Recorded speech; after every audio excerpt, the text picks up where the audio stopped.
Hello everyone.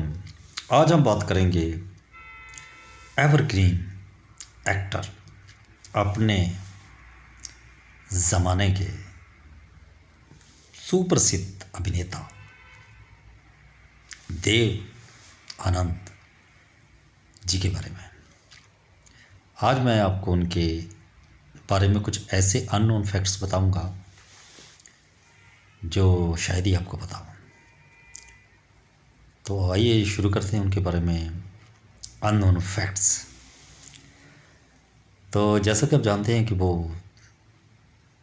Punjab के गुरदासपुर ज़िले के शक्करगढ़ तहसील में पैदा हुए।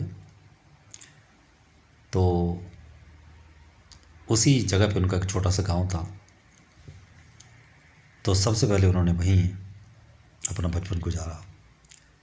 उनके पिताजी गुरदासपुर के प्रसिद्ध वकील थे। तो कुछ समय बाद वो गुरदासपुर शिफ्ट हो गए।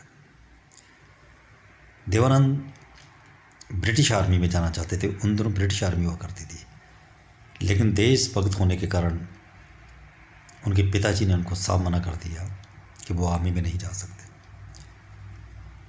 तो ये पहला फैक्ट है कि वो आर्मी में जाना चाहते थे। बचपन में उनको अपनी मम्मी से बहुत लगाव था, लेकिन उनकी मम्मी ज़्यादा समय तक जिंदा नहीं रह सकी। देवानंद बचपन में ही गुरदासपुर से बस द्वारा सुबह 4 बजे उठकर अमृतसर उनके लिए मेडिसिन लेने आया करते थे और अपने दोस्त के साथ गोल्डन टेम्पल जाया करते थे। तो आपको मैं बहुत ही ख़ास बात बताने जा रहा हूँ कि वहाँ वो अक्सर ड्राई फ्रूट्स का एक शरबत पिया करते थे। तो शरबत बेचने वाले ने एक दिन उनको कहा था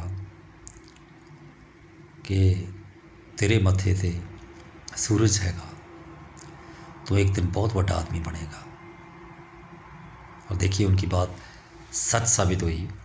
वो कोई जोशी तो नहीं थे, लेकिन शरबत बेचने वाले ने ही उस वक्त भविष्यवाणी कर दी थी। ये पहला फैक्ट है। देवानंद ने इसका जिक्र एक इंटरव्यू में किया था सिमी ग्रेवाल के साथ रेंडेव्यूज में।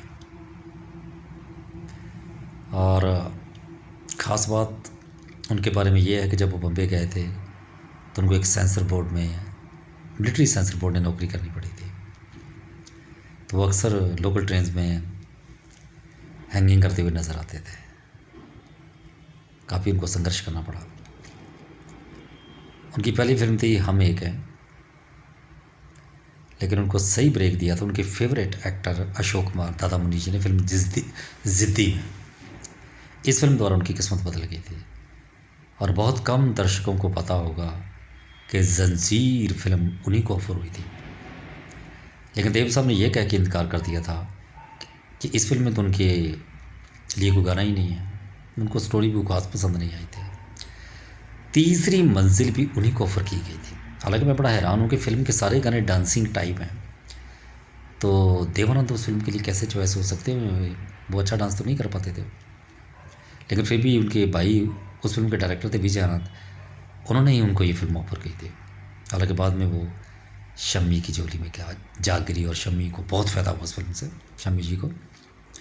इसी तरह तुमसा नहीं देखा, जिसने शम्मी कपूर को रातों रात सुपरस्टार बना दिया था और वो डांसिंग स्टार बन के एक प्ले बॉय बनकर उभरे थे, वो फिल्म भी देवानंद को ऑफर हुई थी। देवानंद को गाइड और काला पानी के लिए फिल्म फेयर बेस्ट एक्टर का अवार्ड मिल चुका है। उनके बारे में कहा जाता है कि उन पर लड़कियां बड़ी फिदा रहती थी। उनको ब्लैक कोट पैंट पहनना मना था। उनको देख कर अक्सर लड़कियां बेहोश होकर अपनी बिल्डिंग से गिर जाया करती थी। हालांकि इस बात की आज तक पुष्टि तो नहीं हुई, लेकिन चलो मैं फिर भी आपको बता देता हूँ, ये भी फैक्ट है। देवानंद ने खुद भी कई फिल्में अपनी खुद की डायरेक्ट की। उन्होंने नवकेतन फिल्म की बैनर बनाया, हरे रामा हरे कृष्णा, देश परदेश, उनके डायरेक्शन में कुछ सफल फिल्में हैं। उनकी लाइफ की सबसे बेहतरीन फिल्म मानी जाती है गाइड, लेकिन मुझे लगता है कि उनकी ज़िंदगी की बेहतरीन फिल्म है हम दोनों। हम दोनों में उन्होंने सबसे अच्छा किरदार निभाया था, डबल रोल था उनका। तो ये थे देवरंत के बारे में कुछ अननोन फैक्ट्स। उम्मीद है आपको पसंद आए होंगे। Thank you and have a nice time.